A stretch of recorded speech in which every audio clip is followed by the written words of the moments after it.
আসসালামু আলাইকুম। আমি বলেছি আজকে আমি নিজের হাতে চিকেন ম্যাগি বানালাম। চিকেন ম্যাগি তার আপনাদের দেখাই। আমি চিকেনে দিয়েছি, আমি এই যে দেখুন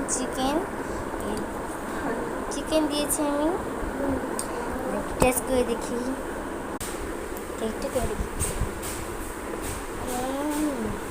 মজা হয়েছে। আপনাদের ভিডিও দেখাতে পারিনি। অনেক দারুণ হচ্ছে। এই ভিডিওতে আমি দেখাতে পারিনি কেন, অনেক জানছি চিকেন হলুদটা কাটা অনেক কিছু, তাই দেখাতে পারিনি। আপনাদের বন্ধুরা আমি ভিডিও দেখাতে না পারলে কী হয়েছে আমি আপনাদের বলি দিই কী কী প্রথমে দিয়েছি। আপনারা পারলে কম জিনিস দিয়েও আপনি এখন চিকেন মুরগি বানাতে পারবেন। যদি আপনাদের বাসায় যদি চিকেন থাকে তাহলে হয়ে গেছে। প্রথমে আমি এই যে নুডলস দিলাম, তারপর সিদ্ধতে দিলাম, তারপর পেঁয়াজ কুচি, মরিচ কুচি, ধনিয়া কুচি করলাম। তারপরে এই যে মাংস চিকেনটাকে আমি কাটলাম। কাটার পরে একটু এরকম পিস করতে হবে মিডিয়াম। আমি একটু বড় সাইজে করেছি, এই দেখুন আমি একটু বড় সাইজে করেছি। তারপর এই যে চিকেনটা কেটে আমি ভালো করে ধুয়ে তারপর মশলা বাটি দিয়ে আমি ভেজে নিলাম। তারপর এদিকে আমাদের নুডলসটাও সিদ্ধ হয়ে গেল।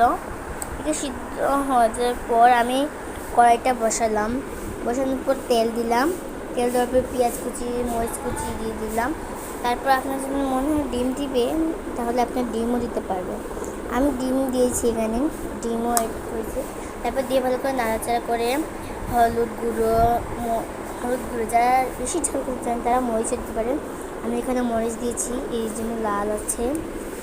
এখানে মরিচও দিয়েছি, মরিচও দিতে পারবেন। আর তারপর লবণ দিয়ে দিলাম, তারপর লবণ দেওয়ার পর আমি অনেক সময় নাড়াচাড়া করবো। নুডলসগুলো দিয়ে দিলাম। নুডলসগুলো দেওয়ার পরে আমি এই যে ভাজা চিকেনগুলো আমি এগুলো মাঝে দিয়ে নাড়াচাড়া করার পর আমার ম্যাগি তৈরি। এটা কি বলে চিকেন ম্যাগি। আপনারাও এরকম সহজ করতে পারবেন। তোমরাও যদি এরকম নতুন আরও রেসিপি দেখতে চাও তাহলে এখনই লাইক আর সাবস্ক্রাইব করে দাও আর কমেন্ট করবো কে কে রেসিপি দেখতে চান। আমি একটু খেয়ে নিই। দারুণ হয়েছে গাইস। বাই বাই, আল্লাহ হাফিজ।